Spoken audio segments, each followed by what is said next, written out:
भगवान श्री हरि बड़ी ही सुंदर बांसुरी को बजाते हैं और बांसुरी की तान को सुनकर सारे ब्रजवासी ब्रजगोपियां भगवान श्री हरि की उस बांसुरी के दीवाने हो जाते हैं।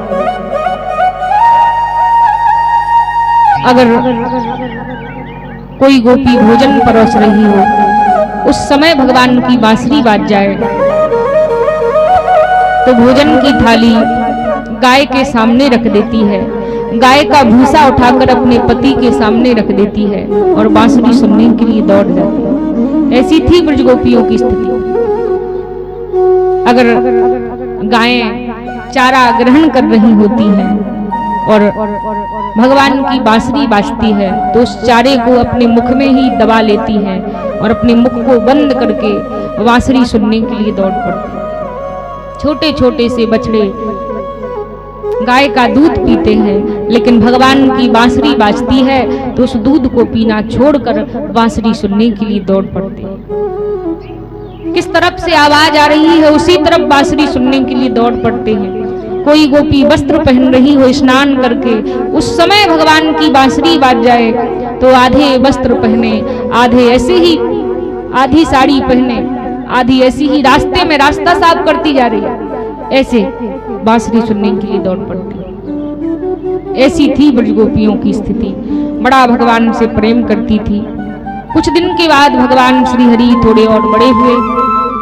ब्रज में रह करके भगवान ने बड़ी सुंदर सुंदर लीलाएं की और कुछ समय के बाद अब ठाकुर जी महाराज, अब वो समय आया जब भगवान को ब्रज छोड़ करके मथुरा जाना।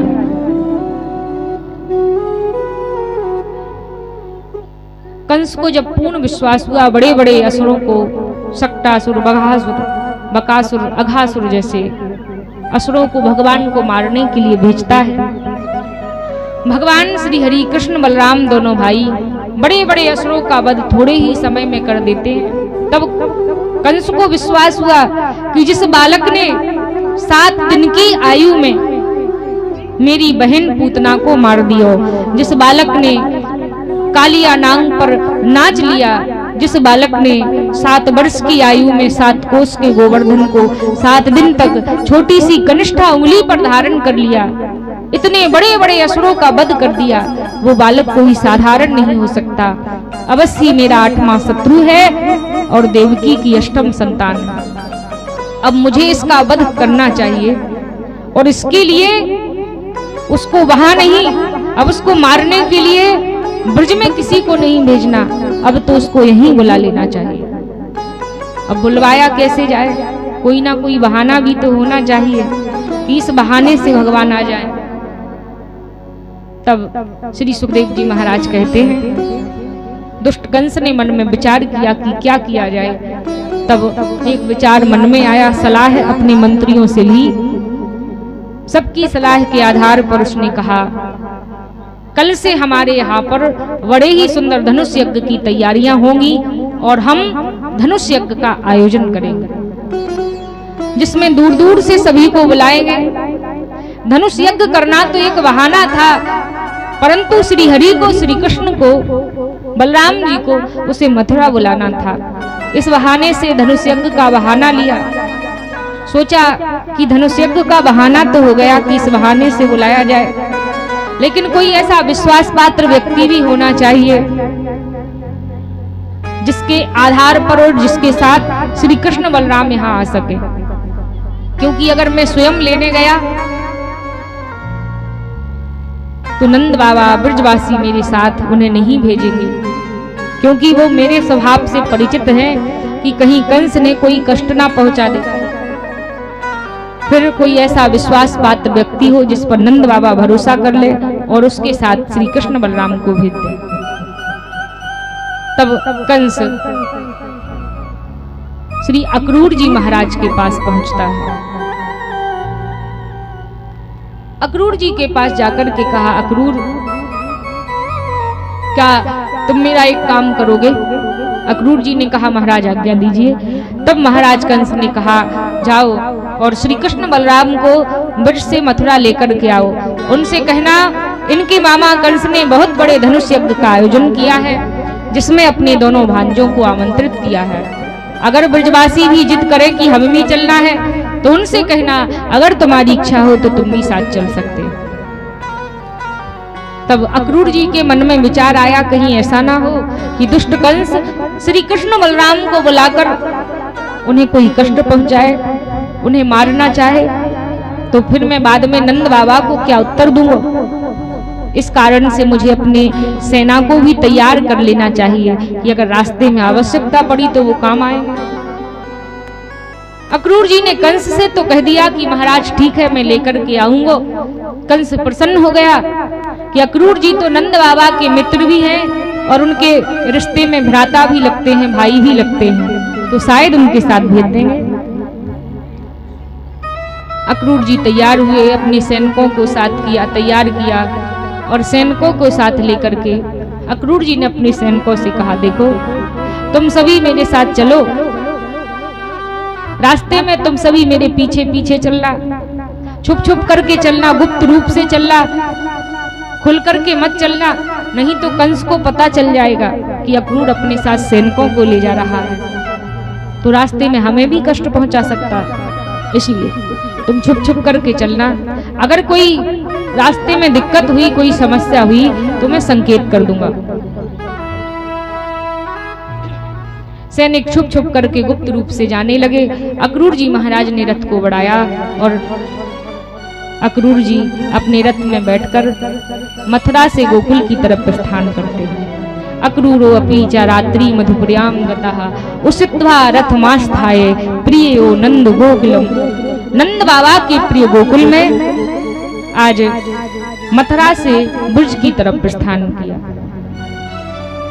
रास्ते में चले आ रहे थे तो सोचा श्री कृष्ण तो भगवान हैं, परमात्मा हैं, ईश्वर हैं, बलराम जी शेष जी का अवतार हैं, कोई साधारण बालक नहीं है। मन में बड़ी प्रसन्नता हो रही है कि आज श्री कृष्ण का दर्शन करने को मिलेगा, आज भगवान से भेंट होगी, आज श्री हरि का दर्शन होगा। इस प्रसन्नता में प्रसन्न होते हुए अक्रूर जी चले आ रहे थे। वैसे तो मथुरा से ब्रज दूर नहीं है, दिन में 2 बार आते, 2 बार मिलकर के वापस चले जाते, थोड़ा सा दूर है, परंतु अक्रूर जी सुबह से चले और रात्रि हो गई, रात्रि में जाकर के पहुंचे, क्योंकि रास्ते में बड़े धीरे धीरे रथ को हाँक रहे हैं। कहीं भगवान का नाम लेकर के उच्चारण करते करते भगवान का संकीर्तन करने लगते हैं तो रथ रोक देते हैं। थोड़े आगे चलते हैं, फिर याद आती है भगवान से मिलूंगा, भगवान का दर्शन होगा, फिर रथ को रोक दिया, फिर नाचने लगते हैं, गाने लगते हैं। ऐसे चलते चलते, नाचते गाते गाते, संकीर्तन करते करते सुबह से सांझ हो गई और संध्या के समय अक्रूर जी महाराज गोकुल में पहुंचे। जैसे ही गोकुल पहुंचे, गोकुल पहुंचते ही नंद बाबा के दरवाजे पहुंचे तो देखा श्री कृष्ण और बलराम, संध्या का समय था तो गाय का दोहन करके गौशाला से एक पात्र में दूध भर करके चले आ रहे थे। दरवाजे पर पहुंचे तो देखा अक्रूर जी को पहचान गए। अरे काका अक्रूर, कैसे आगमन हुआ है। तुरंत दोनों भाइयों ने चरणों का स्पर्श किया, चरण छुए और अंदर ले गए।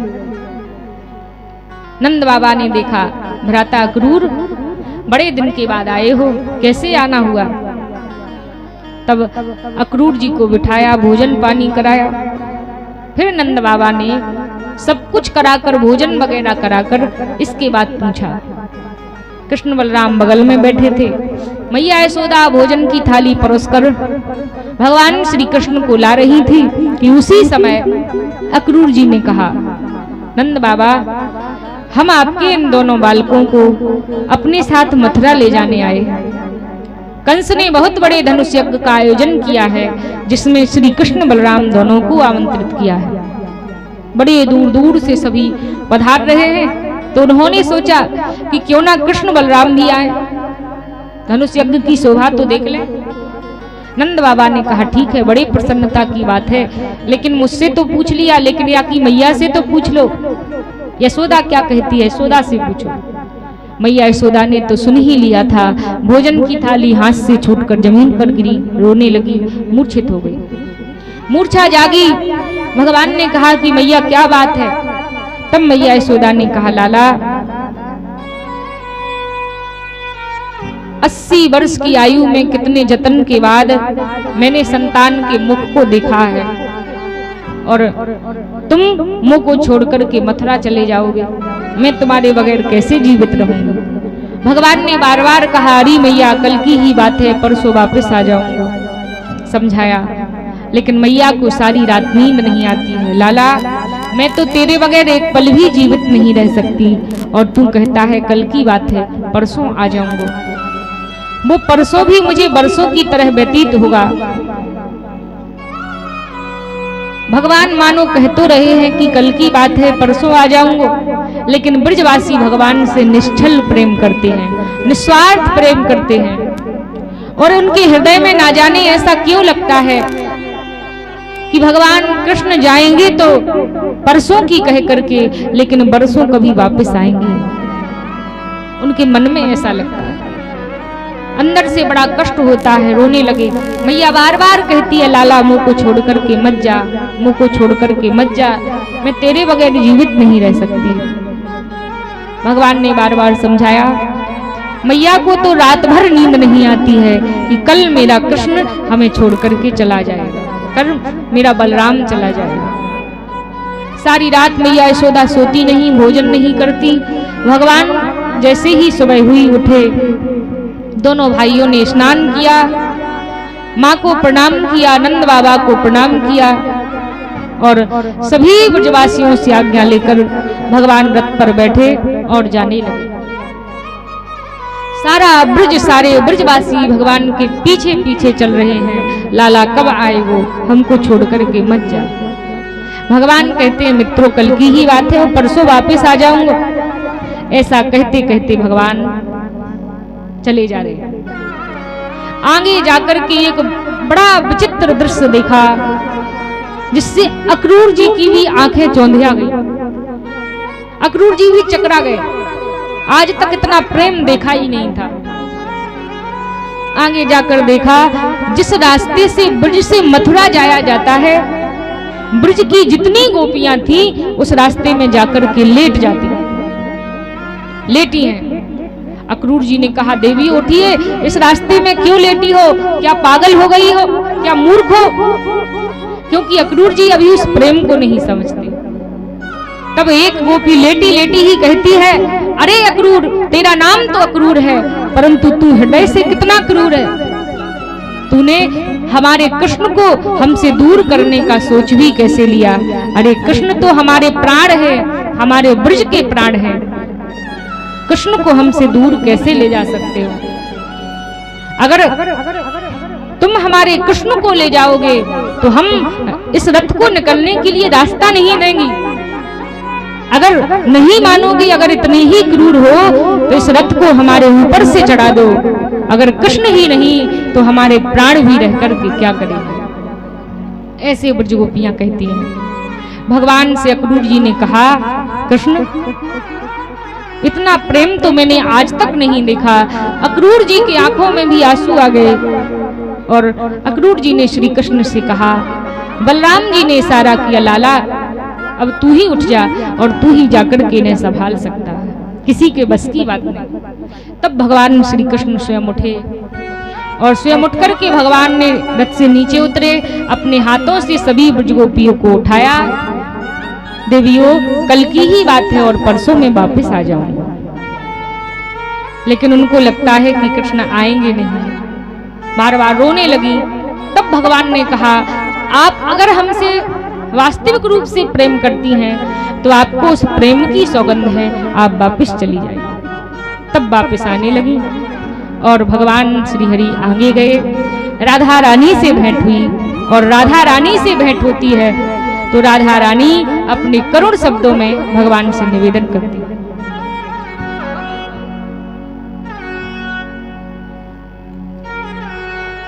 जो मैं सा जानती प्रीति करे दुख हो, नगर डिडोरा पीटती प्रीति ना करियो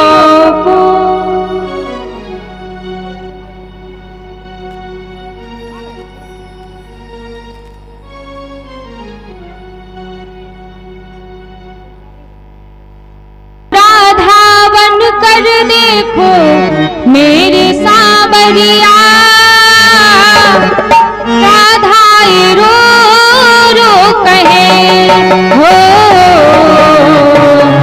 राधा रो रो कहे।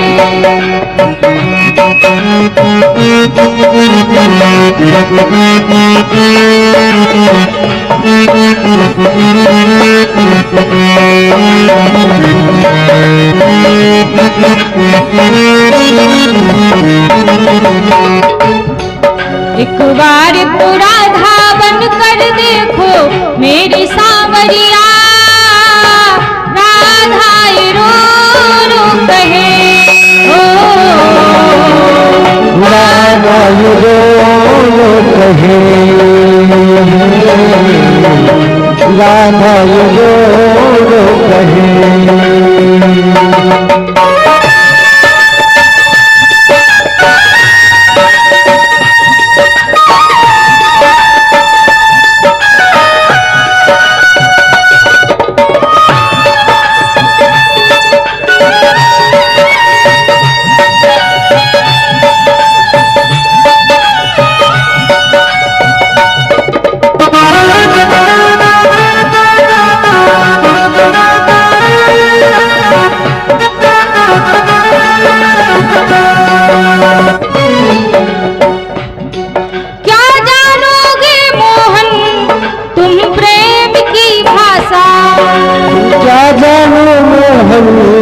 तुम प्रेम की भाषा क्या जानोगे मोहन, तुम प्रेम की भाषा। तुम क्या जानो मोहन प्रेम की भाषा। क्या होती है आशा, क्या होती निराशा। क्या होती है आशा, क्या होती निराशा।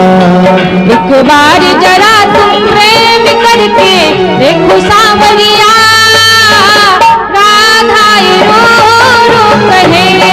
ओ राधा रो रो कहे।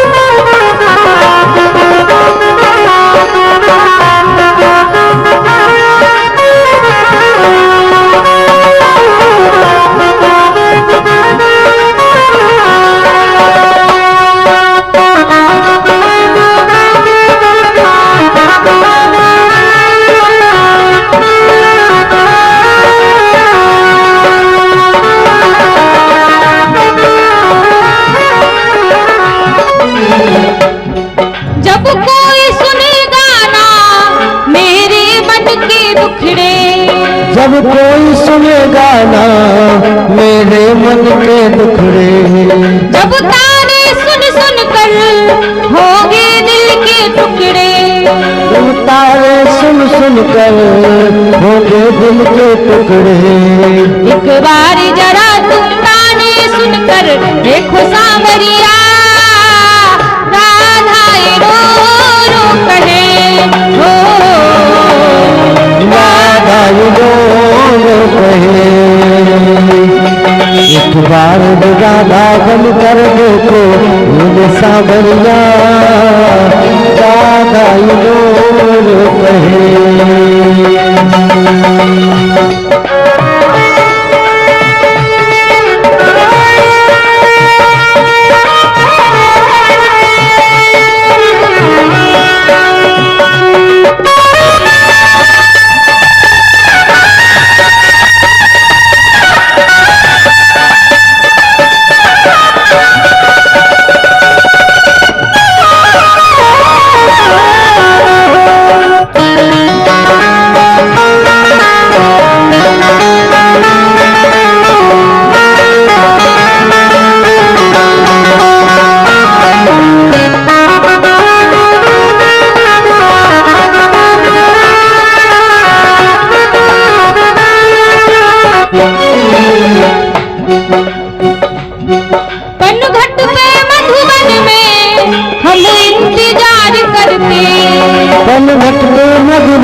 इंतजार करते। हे श्याम तेरे खातिर हम घुट घुट के मरते। हे श्याम तेरे खातिर हम घुट घुट करते। एक बार किसी का इंतजार कर देखो सांवरिया, राधा ये रो रो कहे हो, राधा ये रो रो कहे।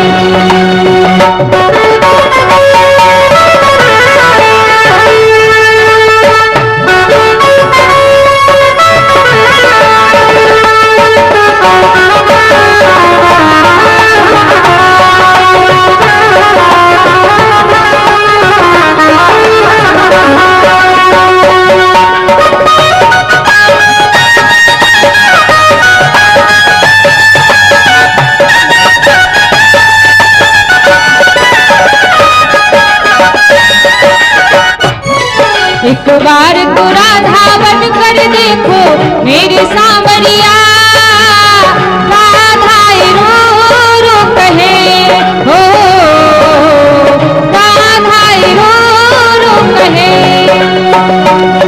एक बार राधा बन कर देखो मेरे सांवरिया, राधा जो रो कहे हो, राधा जो रो कहे।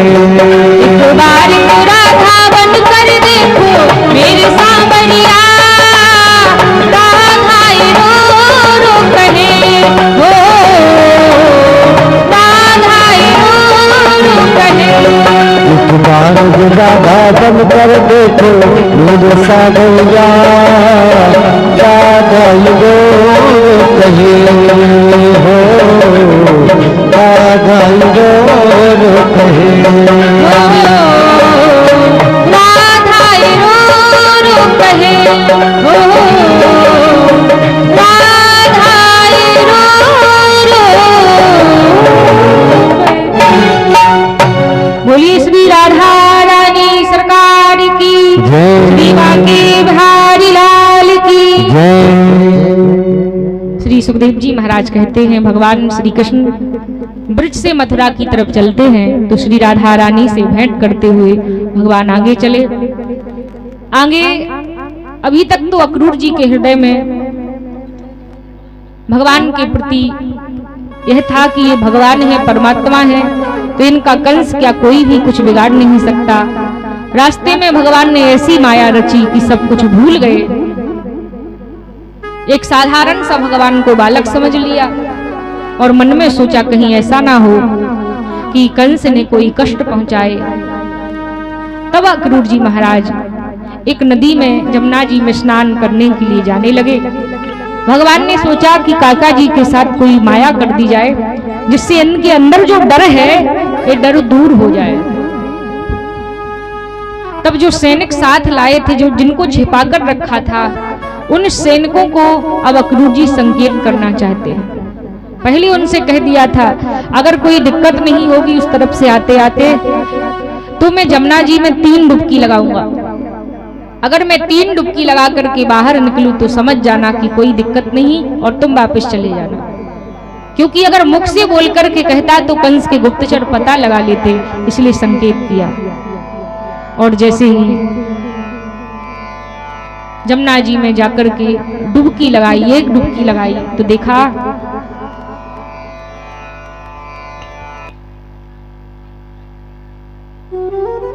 श्री कृष्ण बलराम रथ पर विराजमान है। बाहर भगवान को प्रणाम करके अंदर प्रवेश किया तो देखा जैसे रथ पर दोनों भाई बाहर विराजमान थे वैसे ही दोनों भाई अंदर भी नदी के अंदर दिखाई दिए। अरे ये कहां से आ गए? तुरंत हड़बड़ा करके बाहर निकले। फिर देखा भगवान तो मुस्कुरा रहे हैं। काका जी क्या बात है, इतने घबराए से क्यों दिखते हो? फिर डुबकी लगाई। डुबकी लगा करके अंदर देखा अब की बार भगवान शेष की सैया पर शयन कर रहे हैं और देवतागण भगवान की स्तुति कर रहे हैं, पूजा कर रहे हैं। भगवान श्री हरि की पूजा वंदन कर रहे हैं। बाहर निकले तो देखा भगवान तो रथ पर ही बैठे हैं, दोनों भाई कहीं गए ही नहीं। फिर डुबकी लगाई और अब की बार भगवान के संपूर्ण स्वरूपों का दर्शन कर लिया, विराट स्वरूप का दर्शन कर लिया। बाहर निकले तो भगवान तो कहीं गए ही नहीं, वैसे के वैसे भगवान बैठे। अब अक्रूर जी को लगा ये तो ईश्वर है, परमात्मा है, इनका कंस तो क्या कोई भी कुछ नहीं बिगाड़ सकता, ये तो स्वयं कंस का काल है। तब अक्रूर जी के मन में शांति हुई। भगवान ने ऐसे उन्हें दर्शन दिया। थोड़ी ही देर में भगवान आगे चले। आगे चलते चलते मथुरापुरी के निकट पहुंचे। नगरी में प्रवेश करने ही वाले थे, तब भगवान श्री कृष्ण और बलराम दोनों भाइयों ने कहा, काका जी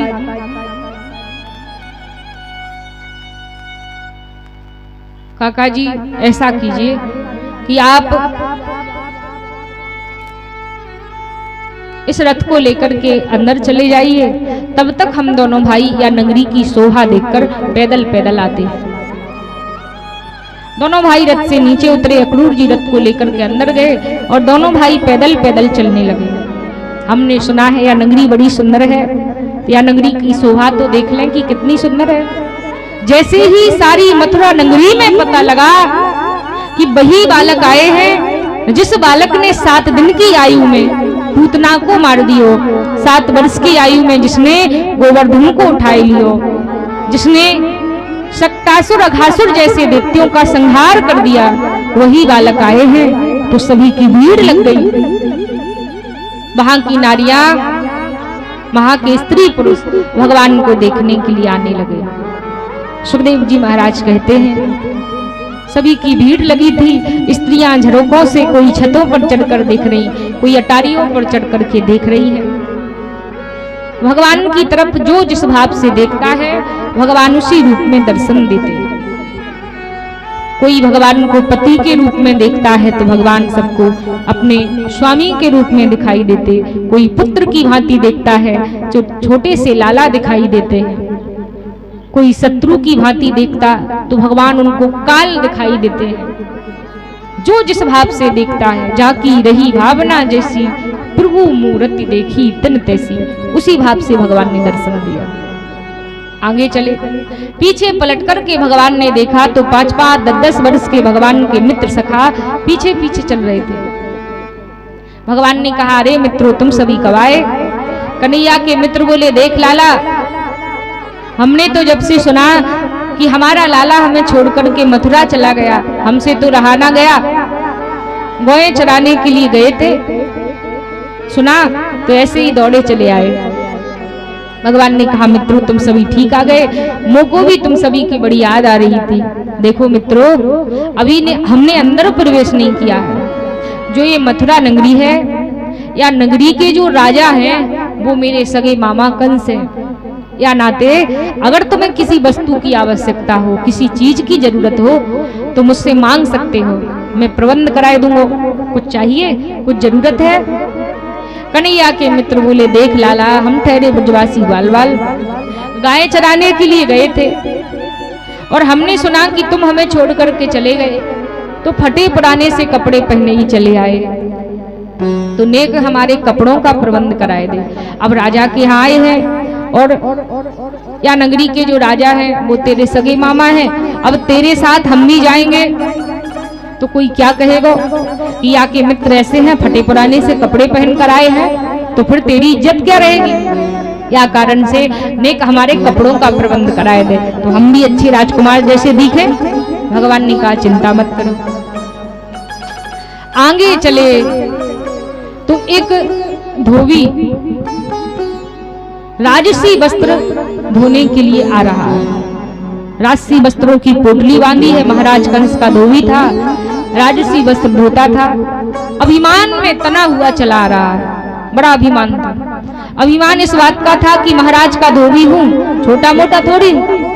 और आजकल तो अधिकारी से ज्यादा उसके चपरासी को अभिमान होता है, तो उसको भी था कि राजा का धोबी हूँ, छोटा मोटा थोड़ी। अभिमान में तना हुआ, घमंड में तना हुआ चला रहा है, बड़ा अभिमान। भगवान ने उसकी तरफ दृष्टि डाली तो बड़े सुंदर सुंदर से वस्त्र धोने आया। भगवान ने कहा, आदरणीय धोबी जी, आदरणीय मामा जी, नेक 2-4 जोड़ी कपड़े हमें देने की कृपा करेंगे? उसने कहा क्यों रे मामा, किसको बोला? भगवान ने कहा यहाँ तो आप ही हैं, और कौन है? आप ही से बोला। मामा क्यों बोला? मैं तेरा मामा कैसे? भगवान ने कहा अरे शायद तुम्हें पता नहीं, या नगरी के जो राजा हैं वो मेरे सगे मामा कंस है, और मामा के गांव में तो सभी मामा लगे, या नाते आपको बोल दिया, या में कौन सी दिक्कत है? अच्छा तो तुम ही वो कृष्ण हो? अब उसको और क्रोध आया कि ये तो महाराज का शत्रु है, महाराज का काल है, और क्रोध आया। क्यों रे ग्वाले कहेंगे, राष्ट्रीय वस्त्र पहनने का सपना देखते हो, जाओ गाय चराओ। कन्हैया के मित्र बोले क्यों रे लाला, ऐसे तो तू किसी की बात ना सुने, और या की इतनी बातों को सुन रहा है, कुछ ना कुछ कर। भगवान ने कहा चिंता मत करो मित्रों, और भगवान ने एक थप्पड़ ऐसा गाल पर मारा कि सिर टूट करके जमीन पर गिर गया। गोविंदाय नमो नमः। उसी समय उसकी मृत्यु हो गई। लेकिन भगवान ने फिर उसका उद्धार कर दिया, उस पर कृपा कर दी। ऐसे तो ठाकुर जी बड़े दयालु हैं। और भगवान ने कहा मित्रों अब छांट लो जैसे जैसे वस्त्र चाहिए। तब मित्रों ने पोटली खोली, सुंदर सुंदर से वस्त्र निकाल लिए और पहन लिए। पहने तो भगवान ने पूछा मित्रों कैसे दिख रहे हो? कन्हैया के मित्र बोले देख लाला, ये वस्त्र हैं तो बड़े चमकीले फड़कीले, बड़े सुंदर हैं, लेकिन इतने लंबे चौड़े ढीले ढाले हैं कि देख या तो रास्ता साफ कर रहे हैं, बड़े ढीले हैं। भगवान ने कहा चिंता मत करो, एक तो प्रबंध कराए दियो, दूसरी बात मेरी बड़ाई तो करते नहीं और कहते हो कि ढीले डाले, नेक ऊपर को लटकाए लो। आगे चलते हैं, कुछ प्रबंध देखेंगे।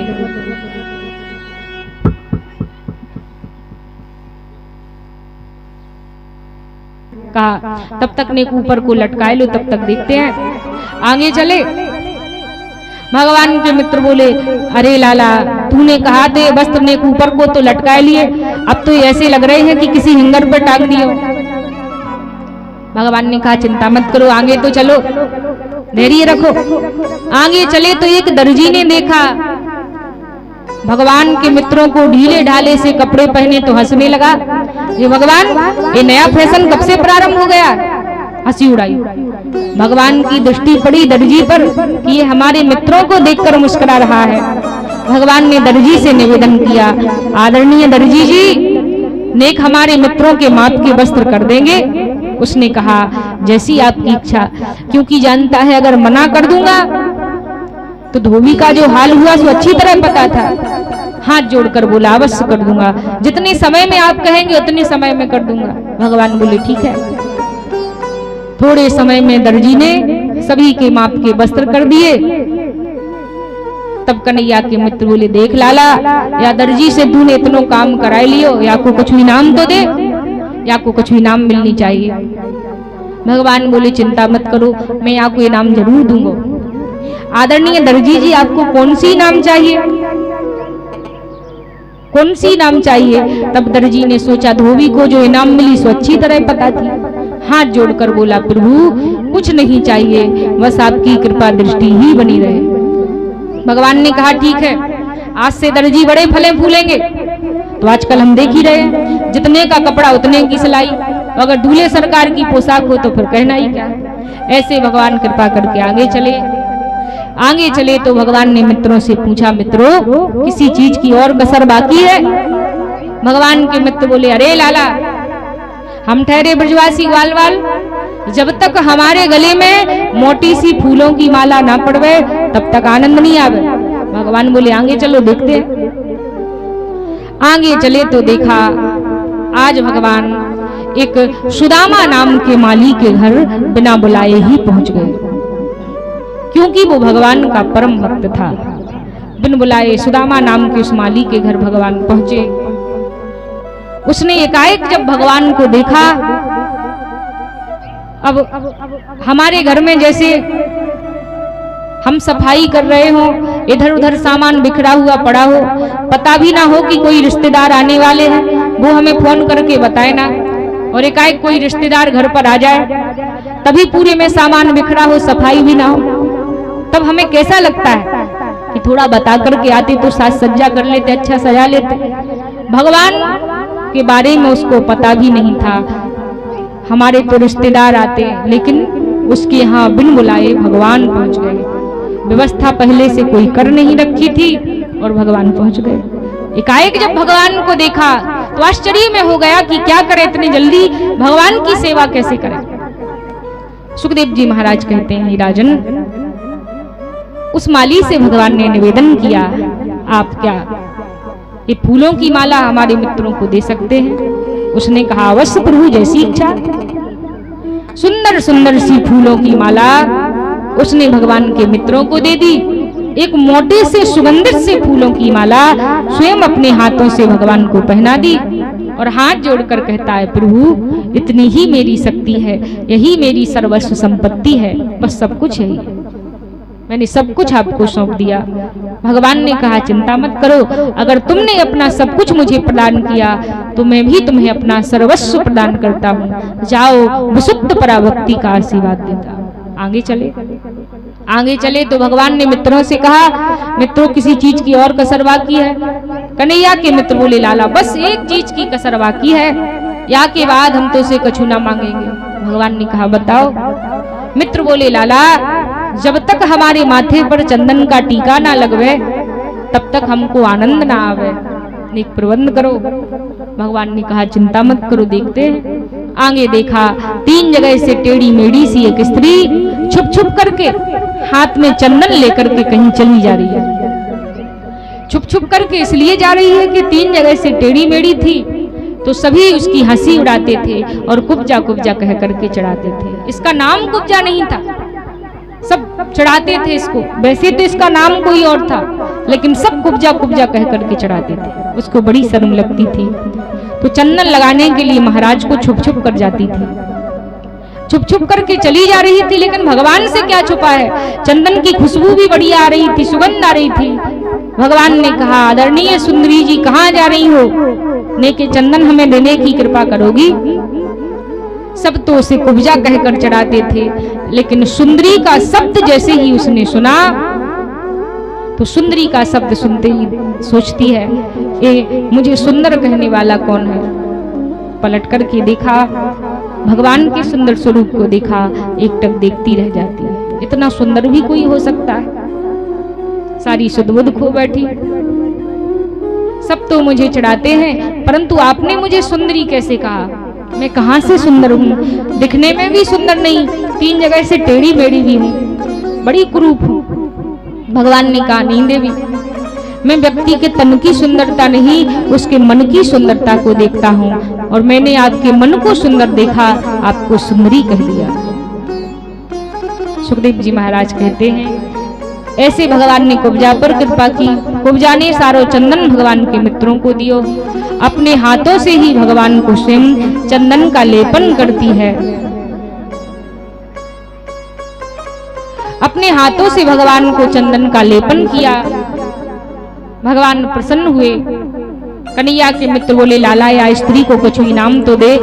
महाराज के यहाँ जाती बहुत सौ इनाम मिलते, कछु इनाम दे। भगवान ने कहा, सुंदरी नेक मेरे पास में आओ।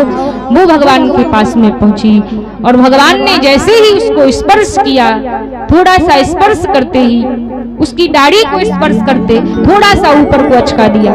3 जगह से टेढ़ी मेढ़ी कुब्जा दिव्य रूप में परिणित हो जाती। अब बड़ी सुंदर है, ऐसे लगती है जैसे कोई अप्सरा आई। सुखदेव जी महाराज कहते हैं, बड़ी सुंदर स्वरूप में परिणित हो गई। पीतांबर पकड़कर भगवान से निवेदन करती है, प्रभु, एक ना एक दिन हमारे घर अवश्य पधारे और आकर के हमें दर्शन दें। भगवान ने कहा, देवी, मैं कंस का वध करके, उस दुष्ट को मारकर, फिर अपने कार्य को पूर्ण करके आपको दर्शन देने अवश्य आऊंगा।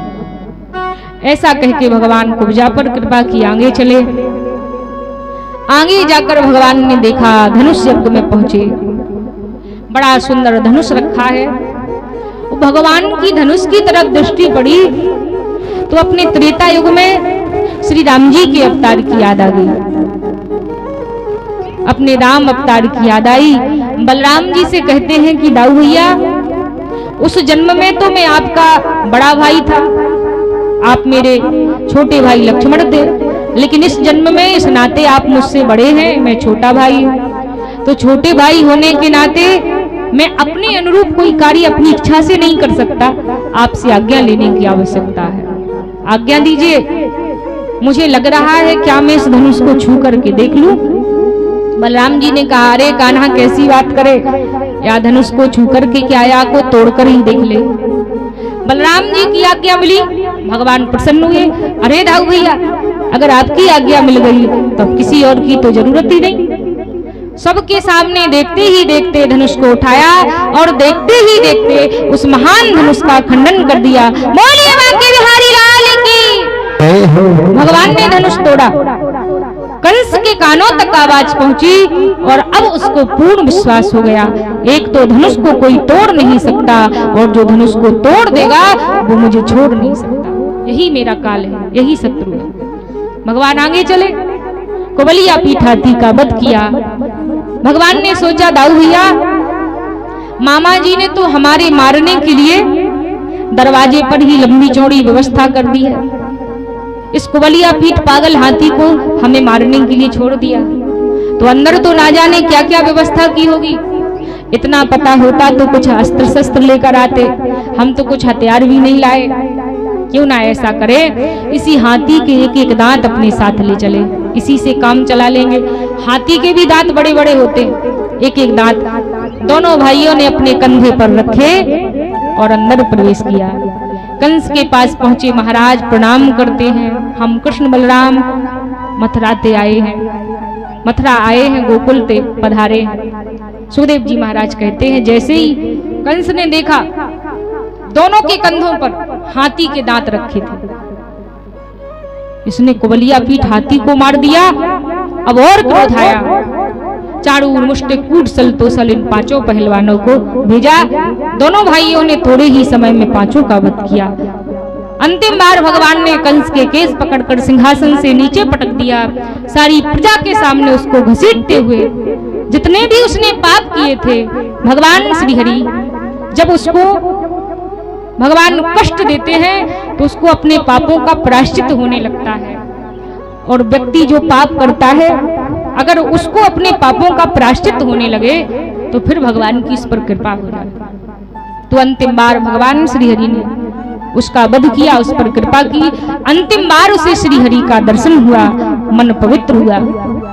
और जब उसके तन से प्राण निकले तो उसके तन से प्राण निकलते ही उसके प्राणों की ज्योति भगवान श्रीहरि के अंदर समा जाती है। भगवान ने उस पर कृपा की और भगवान ने कंस ने जो अपने पिता उग्रसेन को बंदी गृह में डाल रखा था उनको मुक्त किया, अपने माता पिता को बंदी गृह से मुक्त किया, उग्रसेन जी को मथुरापुरी का राजा बनाया। कुछ समय तक भगवान वहां रहे।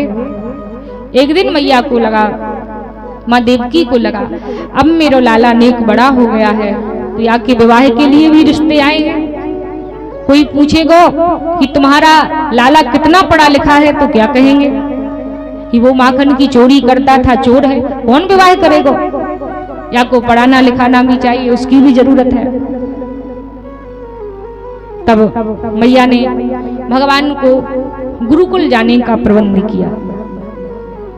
गुरु संदीपनी मुनि के आश्रम में अवंतिकापुरी उज्जैन में